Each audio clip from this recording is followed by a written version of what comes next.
Qui ne connaît pas Iblis? Quelle que soit la façon dont on l'appelle, Iblis, Shaitan, Satan ou encore le diable, Iblis est certes l'ennemi de l'homme. Son but principal depuis la création d'Adam est d'éloigner les croyants du droit chemin d'Allah. Allah dit dans le Coran: « Puisque tu m'as mis en erreur, dit Satan, je m'assoirai pour eux sur ton droit chemin. » Mais Iblis n'a pas toujours été ainsi. Il n'a pas toujours été cet être méprisé par Allah. Il fut un temps où Iblis était parmi les meilleurs serviteurs d'Allah. Mais alors que s'est-il passé? Qu'est-ce qui a fait que l'un des meilleurs serviteurs d'Allah se retrouve banni et promis à l'enfer? Regardez la vidéo d'aujourd'hui pour connaître l'histoire d'Iblis et comment il est passé d'Iblis à Shaitan. Attention, certains faits peuvent vous choquer.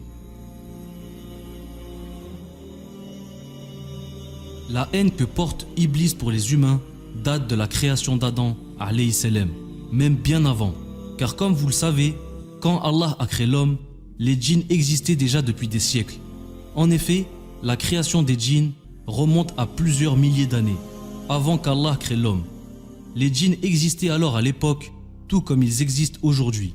Cependant, il y avait un djinn qui ressortait du lot. Un djinn pas comme les autres.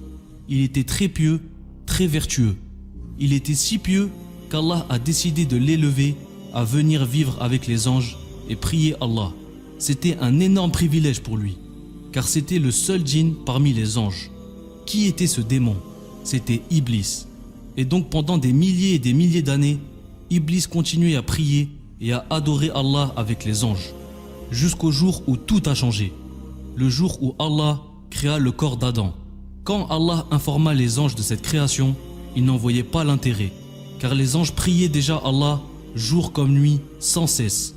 Ils s'interrogeaient alors et ont demandé à Allah: vas-tu établir un qui y sèmera la corruption et y répandra le sang, tandis que nous sommes là à te glorifier et à te sanctifier? Il dit: en vérité, je sais ce que vous ne savez pas. Les djinns et les humains, contrairement aux anges, ont le libre arbitre, et Allah leur a attribué le don de la pensée et de la raison. Ils ont été créés uniquement pour obéir à Allah et l'adorer. Ils ont donc fini par faire exactement ce que Allah leur a dit, car Allah est le plus savant, et il sait ce que les anges ignorent. Adam a donc été créé d'une poignée de terre. Ainsi, Allah a demandé aux anges d'aller lui chercher de la terre des 4 coins du monde. Les anges ont alors rapporté de la terre de différentes sortes à leur Seigneur: blanche, brune, rouge et noire. Cette terre provenait de déserts, de terres fertiles et tout ce qu'il y avait entre les deux. Les êtres humains allaient être aussi diversifiés que la poignée de terre qui a servi pour la création d'Adam. Cette terre allait ensuite être mêlée à de l'eau, ce qui donnera une sorte d'argile, celle qui a servi à créer le corps d'Adam. Une fois qu'Allah avait conçu son corps, il laissa cette argile sécher pour qu'elle devienne à la fin de l'argile sonnante. Enfin, la création d'Adam fut terminée quand Allah lui insuffla son âme. Allah a honoré le premier être humain de plusieurs manières. Il l'a lui-même façonné, il lui a insufflé son âme et a ordonné aux anges de se prosterner pour lui. D'après Abu Huraira, qu'Allah soit satisfait de lui, le prophète sallallahu alayhi wa sallam a dit: Allah a créé Adam à son image, c'est-à-dire qu'il lui a donné de ses attributs comme la connaissance, la vision, l'audition et plein d'autres choses. Allah dit dans le Saint-Coran: quand ton Seigneur dit aux anges: je vais créer un être humain à partir d'argile sonnante. Lorsque je l'aurai bien façonné et que je lui aurai insufflé de mon esprit, jetez-vous prosternés devant lui. Même si la prosternation est un acte réservé à Allah et à lui seulement, cette prosternation pour Adam n'était pas une prosternation d'adoration, mais elle symbolisait le respect et l'honneur. Allah dit dans le Coran: prosternez-vous devant Adam. Et ils se prosternèrent tous, à l'exception d'Iblis, qui refusa de s'exécuter. Pourquoi? Parce que Iblis croyait être le meilleur. Avant la création d'Adam, il n'existait que 2 types de créatures uniquement: les anges et les djinns. Iblis ne s'était jamais comparé aux anges, car eux n'ont pas de libre arbitre. Ils ont été créés pour adorer Allah. Mais parmi son peuple, le peuple des djinns, c'était lui le meilleur. Et le fait qu'Allah crée une nouvelle créature avec les mêmes attributs que lui le rendait fou de jalousie. Il était convaincu qu'il était le meilleur des meilleurs, car il avait été pendant de longues années, et ce n'est pas maintenant qu'il voudrait avoir de la concurrence. Iblis est donc devenu obsédé par Adam. Il n'arrivait pas à se convaincre qu'une autre créature pouvait être meilleure que lui, car pour lui, il était déjà le meilleur. C'est du pur orgueil.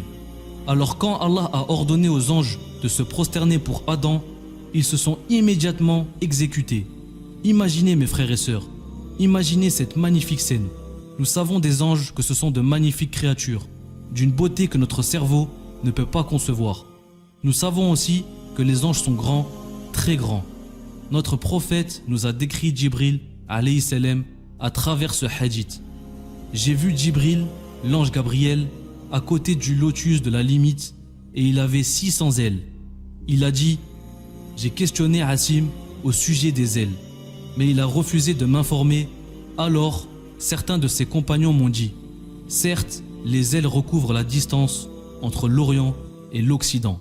Les anges, aussi majestueux, grands et forts qu'ils puissent être, n'ont pas hésité une seconde à se prosterner devant Adam. Des rangs avec des milliers d'anges. L'image est d'une beauté indescriptible. Les voilà tous prosternés devant Adam, alayhi salam, sauf Iblis. Il restait debout, fier. Allah lui demanda alors pourquoi il lui désobéissait. Le très miséricordieux dit: ô Iblis, pourquoi n'es-tu pas au nombre des prosternés? Iblis répondra à Allah avec arrogance: je suis meilleur que lui, dit Iblis. Tu m'as créé de feu et tu l'as créé d'argile.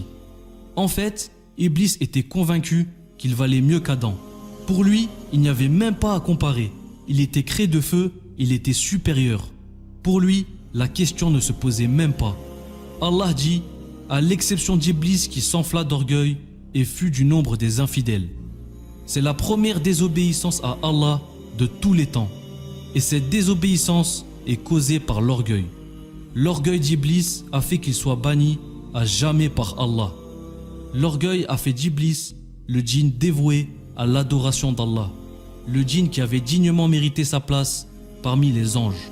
Il a fait de lui Al-Shaitan, la première créature de toute l'existence qui avait désobéi à Allah Azzawajal.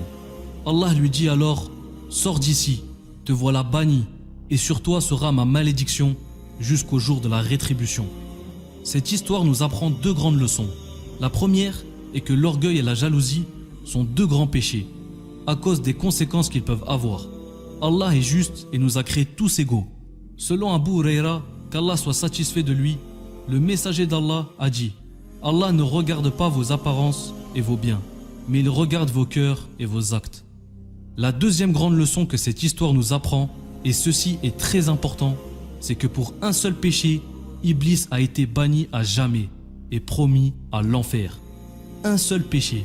Il avait certes désobéi à Allah, mais nous le faisons aussi, non? Peut-être que ce n'est pas aussi grave, mais qu'en savons-nous? Cette histoire est un rappel pour nous tous. Allah a honoré l'homme, il nous a honorés plus même que les anges. La preuve, il leur a demandé de se prosterner devant Adam par respect et honneur.